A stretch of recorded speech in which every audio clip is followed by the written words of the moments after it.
Hello दोस्तों, नमस्कार। बहुत बहुत स्वागत है आप सभी का द मोम क्लासेज में। और ये जो सीरीज चल रही थी 1000 प्रश्नों की, हमने 2 पार्ट है वो अभी तक अध्ययन किए हैं। दोनों पार्ट में मोस्ट इम्पोर्टेंट 100 क्वेश्चन ऐड किए गए हैं। ये पार्ट 3 है जिसमें हम 50 प्रश्नों को कवर करेंगे। अगर वो वीडियो आपने नहीं देखे हैं तो मैं कहना चाहूँगा आपको कि वो वीडियो ज़रूर देखें, क्योंकि ये वही क्वेश्चन है जो बार बार रिपीट होते रहते हैं विभिन्न परीक्षाओं में। शुरुआत करते हैं आज के सेशन की। तो शुरुआत करते हैं। पहला क्वेश्चन रखा गया है कि भारत के किस राज्य में दार्जिलिंग स्थित है। क्या स्थित है? दार्जिलिंग। तो वो पश्चिम बंगाल में स्थित है। कहाँ पर? पश्चिम बंगाल में स्थित है। इसी के साथ तेलुगु किस राज्य की राजभाषा है? तेलुगु भाषा है ये आंध्र प्रदेश की राजभाषा है। कौन से राज्य की? आंध्र प्रदेश की राजभाषा है। कौन सी भाषा? तेलुगु भाषा। तो दार्जिलिंग कहाँ स्थित है? पश्चिम बंगाल में। तेलुगु भाषा कहाँ की राजभाषा है? आंध्र प्रदेश की। अगला क्वेश्चन है कि हॉकी खेल में प्रत्येक टीम में कितने खिलाड़ी होते हैं? तो 11 खिलाड़ी होते हैं। ये जो खेल होते हैं और इनमें जो टीमें होती हैं उनमें जो खिलाड़ी होते हैं, इनसे काफ़ी इंपॉर्टेंट क्वेश्चन बनते हैं। इसी के साथ चौथा क्वेश्चन है कि बांग्लादेश की मुद्रा क्या है? तो बांग्लादेश की टका है। क्या है मुद्रा? बांग्लादेश की टका है। इसी के साथ नील नदी के किनारे कौन सी सभ्यता का विकास हुआ? जैसे हम बात करें सिंधु घाटी सभ्यता की, तो वो सिंधु सभ्यता के चारों ओर फैली हुई थी, इसीलिए उसे सिंधु सभ्यता कहा गया। इसी के साथ नील नदी है ये विश्व की सबसे लंबी नदी है। इसके जो आसपास जो सभ्यता विकास हुआ जिसका सब वो मिस्र की सभ्यता। कौन सी सभ्यता? मिस्र की सभ्यता। इसी के साथ आगे अगला क्वेश्चन है कि किस स्थान पर महात्मा बुद्ध को ज्ञान प्राप्त हुआ? तो वो गया में हुआ। गया कहाँ पड़ता है? बिहार में पड़ता है। कहाँ पर पड़ता है? बिहार में।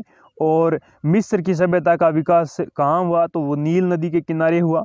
नेक्स्ट अगला क्वेश्चन है कि प्रसिद्ध नाटक शकुंतला, कौन सा? शकुंतला, ये किसने लिखी थी? तो ये महाकवि कालिदास ने लिखा था। किसने लिखा था? महाकवि कालिदास के द्वारा लिखा गया नाटक शकुंतला है। इसी के साथ अगला क्वेश्चन है ज्वार सबसे ऊंचा कब होता है? जब सूर्य और चंद्रमा पृथ्वी के एक ओर होते हैं। क्या होता है? ज्वार सबसे ऊंचा। सबसे ऊंचा मतलब सबसे ऊंचा ज्वार कब होता है? जब सूर्य चंद्रमा पृथ्वी के एक ओर स्थित होते हैं।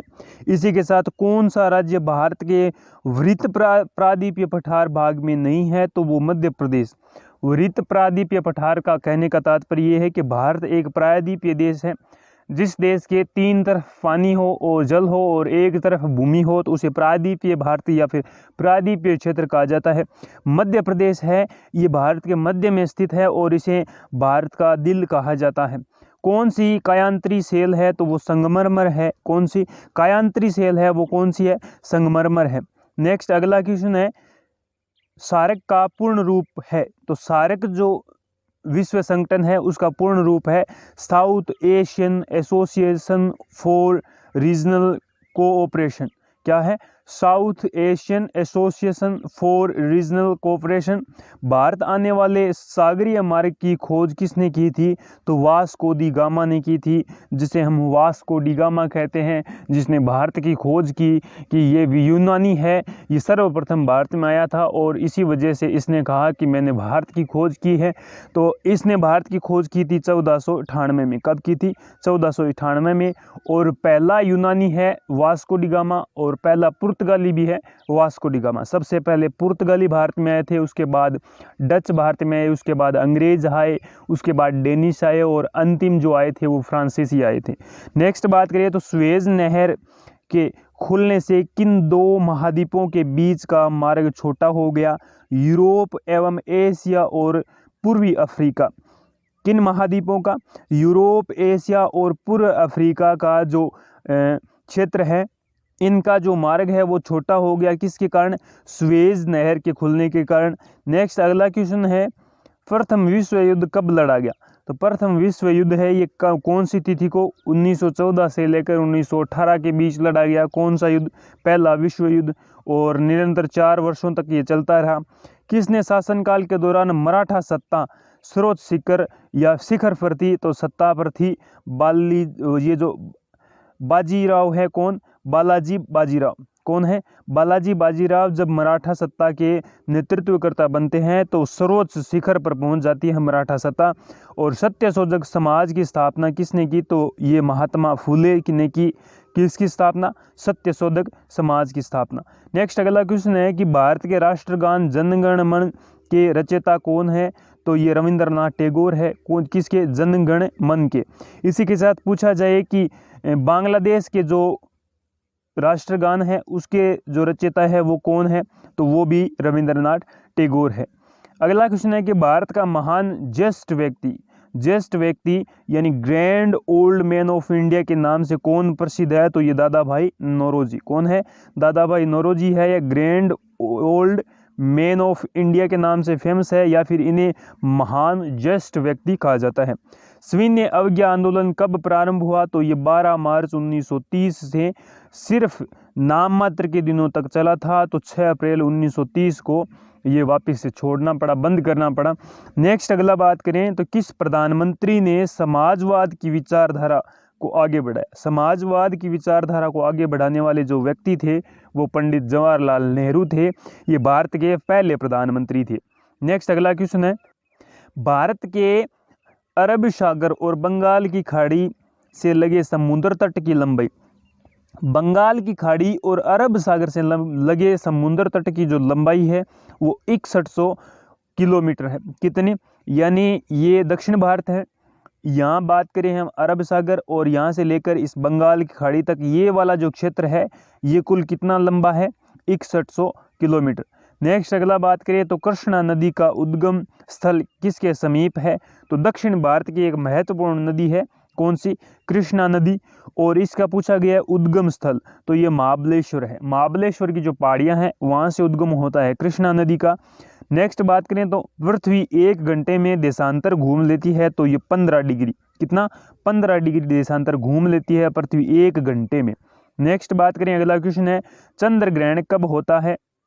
काफ़ी बार ये क्वेश्चन पूछा जाता है कि चंद्र ग्रहण कब होता है? पृथ्वी क्या होता है? पृथ्वी सूर्य और चंद्रमा के बीच आ जाती है। मान लीजिए ये चंद्रमा है और यहाँ पर सूर्य स्थित है, इन सभी के बीच में जब पृथ्वी आ जाती है उस समय क्या होता है? चंद्र ग्रहण होता है। याद रखना, पृथ्वी सूर्य, पहले सूर्य लिखा हो, फिर क्या लिखा हो? चंद्रमा लिखा हो, और बीच में जब पृथ्वी हो तब होता है चंद्र ग्रहण।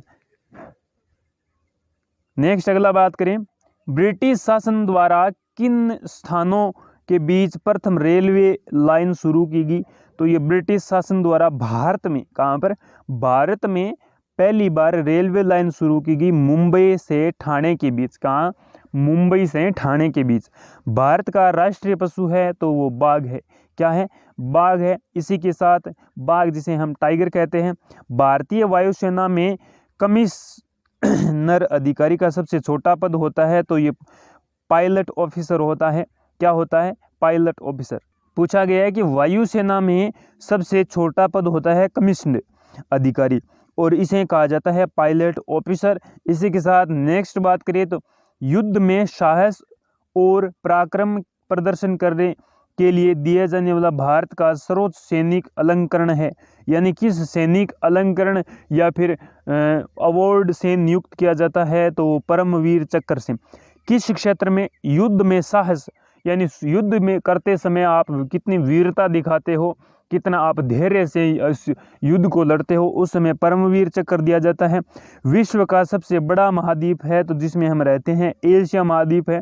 ऋतुएं किन कारण से होती है? तो सूर्य के चारों ओर पृथ्वी का परिक्रमण, यानी जब सूर्य स्थिर है एक जगह, इसके चारों ओर जब पृथ्वी घूमती रहती है तो ये ऋतुएं बदलती रहती है, कभी सर्दी होती है तो कभी गर्मी होती है। नेक्स्ट बात करें, पृथ्वी की सतह से सबसे दूर वायुमंडलीय परत किस नाम से विदित है? तो ये बहिर्मंडल। कौन सा? बहिर्मंडल। पृथ्वी से सबसे दूर जो परत विदित है यानी स्थित है उसे बहिर्मंडल कहा जाता है। DCM ट्रॉफी का संबंध है तो ये फुटबॉल से संबंधित है। कौन सी? DCM जो ट्रॉफी है। अल्लाह रखा किस वाद्य यंत्र के लिए मशहूर है? तो ये तबला के लिए। किसके लिए? तबला के लिए। सॉरी, ये तबला है, गलती से मिसप्रिंट हो गया। कौन है? अल्लाह रखा। अल्लाह रखा किस वाद्य यंत्र के लिए मशहूर है? तो ये तबला के लिए मशहूर है। वह मुगल बादशाह जिसने 15 वर्ष निर्वासित होकर गुजारे थे, मतलब राजपाट छोड़ना पड़ा था, अपनी सत्ता को छोड़ना पड़ा था, तो वो व्यक्ति थे हुमायूं। और किन के वजह से छोड़ना पड़ा था, तो वो हम जानते हैं शेर शाह सूरी की वजह से। किन की वजह से? शेर शाह सूरी की वजह से, जिन्होंने ग्रांड ट्रंक रोड का निर्माण करवाया। राज्यसभा की बैठकों की अध्यक्षता कौन करता है? तो याद रखना, राज्यसभा की जो बैठक होती है उनकी अध्यक्षता है ये उपराष्ट्रपति करते हैं। कौन करते हैं? उपराष्ट्रपति करते हैं। नेक्स्ट बात करें तो किस गुफा में त्रिमूर्ति ब्रह्मा विष्णु महेश त्रिमूर्ति जिन्हें कहा जाता है, मुखमंडल की मूर्ति स्थित है, ये एलिफेंटा की गुफा है। कौन सी? एलिफेंटा की गुफा है, जो कि दक्षिण भारत में पड़ती है। नेक्स्ट बात करें कि लक्षद्वीप की राजधानी है, तो ये कारावती है। लक्षद्वीप जो केंद्र शासित प्रदेश है जिसकी राजधानी है कारावती। अगला क्वेश्चन है कि महाराष्ट्र में सर्वाधिक मात्रा में पाए जाने वाली उपलब्ध मृदा प्रकार है, तो ये काली मृदा। कहाँ पर पाई जाती है? महाराष्ट्र में सर्वाधिक कौन सी मृदा पाई जाती है? तो काली मृदा पाई जाती है।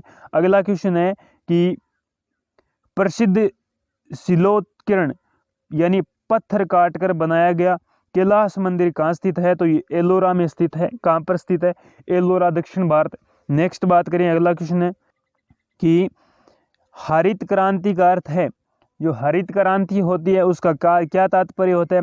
कृषि की आधुनिक विधियों का प्रयोग द्वारा प्रति एकड़ फसल की उपज को बढ़ाना, यानी उपज को बढ़ाना ही क्या कहलाता है? हरित क्रांति कहलाता है। लेकिन आधुनिक तकनीकियां इसमें सम्मिलित होती हैं। कौन सी तकनीकियां? आधुनिक तकनीकियां।